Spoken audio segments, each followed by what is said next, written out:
Hello, welcome to the Mediocre Takes podcast, the podcast where we talk about our mediocre takes on the shows and movies we watch. I'm Marco and I'm here with my co-host Mel. How are you doing, Mel? I bought $20 worth of donuts. I'm in a mood. Are you sharing them with anyone? Or are you just seeing them? No. Okay. That's interesting, I guess. I recently went to my local bakery and it was really good. I bought a donut too. But did you buy $20 worth? No. Anyways, today we're talking about Helluva Boss Season 1, Episode 8, the episode that finally came out after a while. It has Kesha in it. Sadly, she does not sing in this episode, though. Like, there's a different singer because of legal reasons. Wait, Kesha was B? Oh, that's why she sounded... Okay, she sounded familiar. Okay? I say something in my review that things are clicking in my brain. Okay. Anyways, it's best if we just get started. So this episode starts with Luna getting a call from Blitz. Luna is dropped off at a party. Vortex introduces Luna to some other Hellhounds.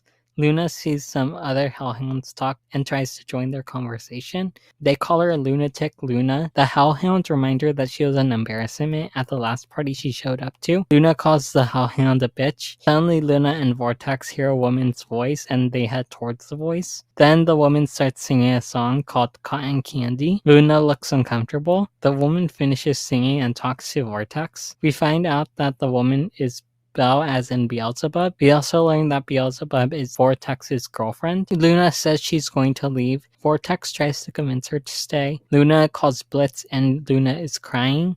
Blitz picks up Luna, but someone recognizes him. They are about to leave when Luna decides to stay a bit longer. Beelzebub challenges Blitz to a drinking game. Blitz wins, but Beelzebub looks a bit worried. Luna is having a fun time when Beelzebub asks Luna to check up on her dad. They almost get into a fight when Luna sees Vortex feeling awkward because of the argument they are in right now, and Luna decides to check up on Blitz instead of fighting. Luna drives them home. Blitz tells Luna that he had a shitty day. Blitz starts crying and thinks he's going to die alone. Luna's like, you'll be fine. And this episode ends with Blitz not dying. This episode ends with Blitz vomiting. And that's the end of the episode. Okay, so I'm going to be real with you. When I first watched this episode, I thought Beelzebub would end up becoming another villain, mostly because she started singing her song. And it looked like she was like mind controlling the partygoers or something like that. I don't know, it was a stupid theory. That was my prediction. Obviously, I was completely wrong about that, and it would have been so cool if I was right. Honestly, I still think Beelzebub might still be evil, because I watched this theory video basically explaining that she's one of the people in charge of the Hellhound Pounds, which basically means she plays a part in the discrimination of Hellhounds and treats them not as well. Another theory I saw that I believe in is Beelzebub uses Hellhounds to make Beelzebub juice. Like she says, keep making me that honey, which may mean that by having these parties, the Hellhounds are doing something in exchange. Now, I'm not sure if we're supposed to take it seriously when Beelzebub says that she can feel everyone's emotions. Fuck it and pass, they're not real. I think that it's cool that they got Kesha to do the voice acting for Beelzebub. Do I listen to her music? No. I mostly listen to rock music, but I am a pop girly every now and then. My favorite pop artist is Rina Sawayama. It's too bad they couldn't have Kesha sing due to the copyright issue, and I think she's in a settlement right now or something. There is something that doesn't make sense in this episode. Why is Beelzebub dating a hellhound? Like,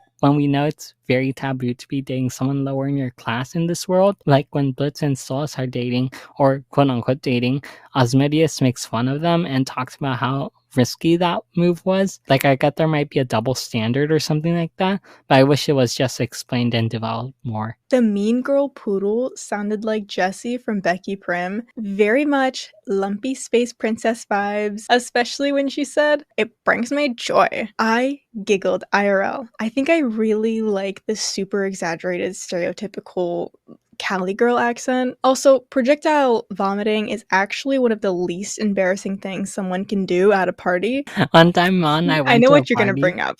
Yeah. Yeah. And I vomited so much at that party, and I'm still embarrassed So many by it. times. Mhm. I don't know how you did that. You're so tiny.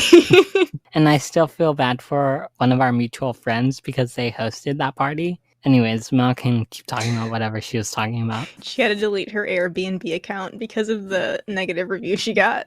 As I was saying, projectile vomiting, regardless of what Marco has to say, is actually one of the least embarrassing things someone can do at a party. One thing just off the top of my head that's more embarrassing would be to, let's say, I don't know, taking a huge shit on yourself after passing out. I don't know how I'd ever recover from that, especially if someone took a picture of it and posted on the internet. I simply wouldn't be able to show myself anywhere after that. If you know, you know. Not gonna lie, I think the Poodle Girl is actually my favorite minor character so far, even though she only showed up for probably about a total of 30 seconds. Okay, this is what I was saying when you said the voice actor was Kesha. In my notes, I said I would have definitely heard that Cotton Candy song on Z100 in the 2010s, right after Timber by Pitbull, that features who? Kesha. Okay, she wasn't even the one who sang it, but based off of her voice and the song, it was very much giving Kesha at the time. The line, "Where you been hiding, girl?" I immediately thought of "Where you been, Loca?" B said too much, Marco. When she started talking about seeing Satan shirtless and saying it was weird because he's like a brother, she was making it sound slightly incesty for no reason. She made it weird when it wasn't, and it was just so awkward to watch. Also, I'm really happy this wasn't a weird girly versus girly thing. Like, I'm glad Luna and B didn't end up fighting, and this isn't a how do I replace my crush's partner type thing. Fighting over a guy is so 2009. Okay, overall, this is an okay episode. A lot of people have been talking about how this episode makes the whole Blitz and Stolz relationship make more sense.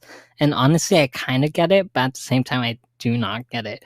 I get that it makes sense that we learn that Blitz is actually feeling something, but I still don't like the fact that they're not talking to each other. They should have at least shown them talking to each other, which they do in one episode. In one episode, they show them texting each other and talking about what happened, but that still isn't good enough for me. I want an actual discussion. But yeah, overall, this was a good episode. Overall, this was a fine episode. It felt like filler, but we got to see a bit more of Luna, and we got a new song. The animation during the performance was pretty smooth, so that was nice. It didn't feel like there was any important character growth or anything, other than Luna telling drunk Blitz that she wouldn't leave him when he's old. Okay, guys, I interrupt Marco speaking to welcome you to this little segment I like to call the Mediocre Minute. This is a tiny little micro moment where me and Marco recommend books, comics, music, games, and more for all of you to check out when we don't post for a month. My rec is gonna have to be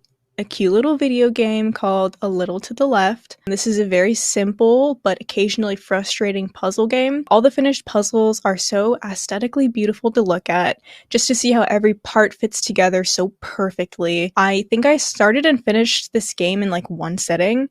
It's not a very long game, but it does have a daily puzzle and new DLC just recently released that I have not purchased yet. And I think my favorite part was actually when they showed the end credits and you got to be a little cat and fuck with all the text and stuff as they were rolling. What's your rec, Marco? Okay, so my rec is Bunny by Mona Awad. I actually recommended this to Mal, but she never read it, so I'm still sad about that. This is a satire slash horror slash literary horror.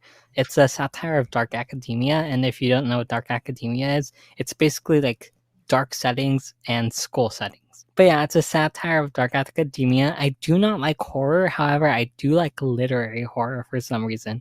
I like the literary aspect of horror, yeah. In my defense, when you recommended it, it kind of sounded boring, so I put it at the bottom of my list.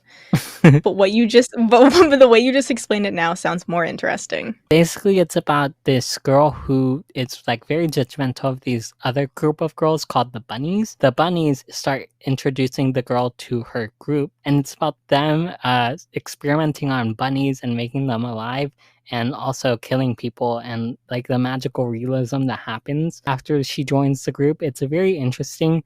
It's very hard to understand though, I will say that, but it's a really fun time. It's a really interesting to talk about. And yeah, that's my recommendation. Anyways, you guys, if you want to send us a voice message on Anchor, there'll be a link in the description to do so. We also have an Instagram, Twitter, TikTok, Threads, and YouTube now. The first four are at MidTakesPod, and the YouTube is at the Mediocre Takes Podcast.